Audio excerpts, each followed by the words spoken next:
आज की जो वीडियो है, इस वीडियो में बेसिकली हम डिस्कस करेंगे जितने भी हमारे इलेक्ट्रीशियन में जो मोस्टली टूल्स यूज़ किए जाते हैं उसके बारे में।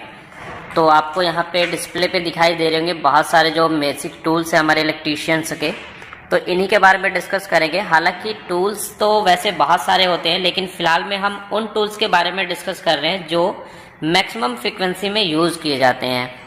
तो चलिए इसको शुरू करते हैं और एक एक टूल्स के बारे में जानते हैं। इस वीडियो में हम इस सेशन में हम यही जानेंगे कि कौन कौन से टूल्स होते हैं, इनके यूज़ और जो डिटेल डिस्क्रिप्शन है या जो डिटेल इनकी वर्किंग है वो आगे की जो वीडियोस होंगी उनमें डिस्कस करेंगे। तो चलिए फिर शुरू करते हैं। सबसे पहले देखते हैं ड्रिल मशीन। तो सबसे पहले हम बात करेंगे ड्रिल मशीन की। तो जैसे कि आपको दिखाई दे रहा है कि ये हमारी ड्रिल मशीन है और ये जो ड्रिल मशीन है ये हमारी इलेक्ट्रिक ड्रिल मशीन है। तो बेसिक्स जो इसका यूज़ करते हैं हम ड्रिल करने के लिए करते हैं, चाहे वो वॉल के में यानी दीवारों में ड्रिल करना हो या किसी वुडन में ड्रिल करना हो या किसी मेटल पार्ट्स में ड्रिल करना हो। उसके हिसाब से जो ड्रिल बिट्स होती है वो हमारी चेंज होती है। फिलहाल में जो ड्रिल बिट लगी हुई है वो हमारी वुडन के लिए ड्रिल बिट हमने लगाई हुई है। उसके बाद जो सेकंड पोजीशन पे आपको दिखाई दे रहा है ये हमारा मल्टीमीटर है, जो कि डिजिटल टाइप का मल्टीमीटर है। यानी मल्टीमीटर यानी ऐसा मीटर जिसके अंदर आप बहुत सारी चीज़ों को मेजर कर सकते हैं। इसकी डिटेल वीडियोज हम आगे देखेंगे कि क्या क्या चीज़ें मेजर कर सकता है। फिलहाल में ये हमारा एक डिजिटल मल्टीमीटर है जिसका इलेक्ट्रीशियन के अंदर बहुत ज़्यादा यूज़ किया जाता है। मल्टीमीटर की तरह सेम ही एक हमारा होता है क्लैंप मीटर। यानी क्लैंप मीटर और मल्टीमीटर में डिफरेंस क्या है, सिर्फ यहाँ पर जो क्लैंप मीटर होता है वो किसी वायर का जो है करंट विदाउट उसको कट किए हम मेजर कर सकते हैं। तो ऐसे टाइप के जो मीटर्स होते हैं इसमें देखिए ये क्लैंप दिखाई दे रहा है, तो इसलिए ये हमारा क्या है, क्लैंप मीटर है। आगे अगर हम देखें तो आगे हमारा जो दिखाई दे रहा है वो हमारा होल सा कटर दिखाई दे रहा है। इसका यूज हम करते हैं मेटल या वुडन में हम होल करने के लिए। जैसे हमें 23 डाया करना है या 22 डाया का करना है या 10 डाया का करना है तो उसके लिए हम होलसा कटर का यूज करते हैं। और ये होलसा कटर हम ड्रिल मशीन के अंदर फिट करते हैं और उसके बाद हम करते हैं। उसके बाद नेक्स्ट आपको दिखाई दे रहा होगा पोकर। पोकर का बेसिक्स यूज जो होता है कि इलेक्ट्रीशियन के अंदर जब हम कोई बोर्ड बनाते हैं, इलेक्ट्रिकल बोर्ड्स बनाते हैं, तो उसमें हमें पंचिंग की रिक्वायरमेंट होती है। जिस तरीके से एमएस शीट पे पंच करने के लिए हमें पंच सेंटर की जरूरत होती है, इसी तरीके से इलेक्ट्रीशियन के अंदर कोई भी हमें ड्रिल करने से पहले एक निशान लगाना होता है और वो निशान हम पोकर की सहायता से लगाते हैं। उसके बाद आपको एक दिखाई दे रहा है ये जिमलेट। और जो जिमलेट है, जो जिमलेट हमारा होता है ये बेसिकली एक ड्रिलिंग टूल होता है। बस जो हमारा ये ड्रिलिंग टूल होता है ये हैंड ड्रिल टूल होता है एक तरीके से, यानी जहाँ छोटे मोटे होल्स हमें करने हो वहाँ पे हम इस जिमलेट का यूज करते हैं।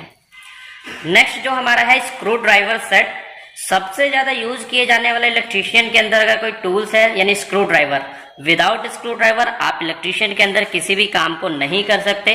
तो ये पूरा एक सेट है जिसके अंदर माइनस बिट, स्टार बिट को दिया जाता है और एक पूरा सेट रखा जाता है जिससे आप डिफरेंट टाइप के पेचेस को यानी डिफरेंट टाइप के जो स्क्रूज होते हैं उनको आप खोल सकते हो या फिर बंद कर सकते हो।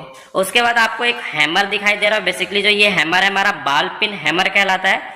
ठीक है, ये इसके यहाँ पे बने हुए शेप के हिसाब से डिसाइड किया जाता है, जो कि आगे की वीडियोज में हम देखेंगे कि कौन कौन से टाइप्स के हमारे हैमर्स होते हैं और एक हैमर का जो सिलेक्शन है वो किस तरीके से किया जाता है।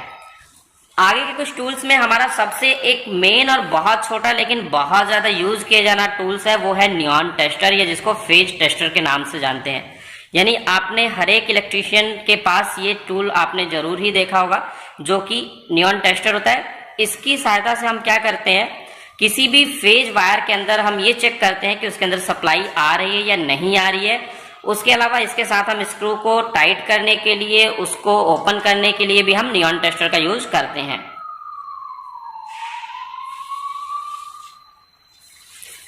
नेक्स्ट उसके बाद हमारा है इलेक्ट्रीशियन नाइफ। इलेक्ट्रीशियन नाइफ का भी यूज वायर को छीलने के लिए किया जाता है। यानी आज के टाइम में तो बहुत कम यूज होता है, क्योंकि आगे जो आपको ये टूल दिखाई दे रहा है वायर कटर कम स्ट्रिपर, इसका यूज बहुत ज्यादा होने लग गया है। लेकिन फिर भी हमें बहुत सारी केबल्स और ऐसे वायर्स आते हैं जिनको हमें छीलना होता है, तो उसके लिए हम इलेक्ट्रीशियन नाइफ का यूज करते हैं। तो ये हमारा इलेक्ट्रीशियन नाइफ है। इसके बाद आपको वायर कटर कम स्ट्रिपर दिखाई दे रहा है। यानी इस वायर कटर की हेल्प से हम वायर को कट भी कर सकते हैं, साथ के साथ उसके इंसुलेशन को भी हटा सकते हैं। नेक्स्ट में अगर हम देखें तो नेक्स्ट हमें दिखाई दे रहा है एक प्लायर। इस प्लायर को थोड़ा सा पास से देखते हैं। अगर हम इसको पास से देखें तो इसकी जो नोज है, ये नोज बनाई हुई है किस तरीके से, अगर हम इसको ध्यान से देखें तो इसकी जो नोज है वो राउंड शेप में है, तो इसलिए इसको हम राउंड नोज प्लायर के नाम से जानते हैं। राउंड नोज प्लायर के बाद हमारे पास है एक फ्लैट नोज प्लायर, जो कि राउंड नोज प्लायर के ही शेप में होता है, बस इसके ये वाले जो कॉर्नर होते हैं ये हमारे क्या होते हैं, फ्लैट होते हैं। अगर इसको हम पास से देखें तो तो यहाँ पे जो ये आपको फ्लैटनेस दिखाई दे रही है ये हमारा फ्लैट होता है, और बाकी नाक की तरह ये लंबे होते हैं, तो इसलिए इसको हम फ्लैट नोज प्लायर के नाम से जानते हैं। उसके बाद हमारा साइड कटिंग प्लायर है, यानी ये भी एक टाइप का प्लायर है जो कि वायर को कट करने के लिए यूज किया जाता है।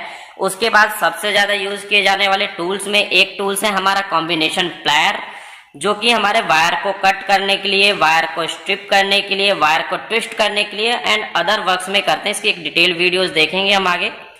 उसके बाद हमारे पास दो एडवांस टूल है जिनका यूज बहुत थोड़े एडवांस लेवल पे किया जाता है, यानी इंडस्ट्री के अंदर किया जाता है, जो कि हमारे क्रिम्पिंग टूल्स हैं। यानी क्रिम्पिंग टूल एक ऐसा टूल है जिसका यूज हर इंडस्ट्री के अंदर किया जाता है, जो कि हम नॉर्मल वायर्स को ऐसे ही कनेक्ट कर देते हैं किसी स्क्रू के थ्रू, लेकिन जहां इंडस्ट्री होती है वहां पे हम वायर को नॉर्मली कनेक्ट नहीं करते हैं, तो वहां हमें उस वायर में लग्स को लगाने के बाद में उसको क्रिम्प करने के लिए जो टूल यूज किया जाता है वो हमारा क्रिम्पिंग टूल्स होता है। तो ये जो दोनों टाइप्स आपको दिखाई दे रहे हैं वो क्रिम्पिंग टूल्स के आपको दिखाई दे रहे हैं। ये एक वीडियो थी जिसमें हमने बेसिक्स टूल्स के बारे में डिस्कस किया जो कि इलेक्ट्रीशियंस के अंदर यूज किए जाते हैं। आई होप कि आपको इस वीडियोज में बेसिक्स जो इलेक्ट्रीशियन टूल्स है उनके बारे में पता चला होगा। तो आज की इस वीडियो में इतना ही, मिलते हैं एक नई वीडियो के साथ, तब तक के लिए बाय बाय, थैंक यू।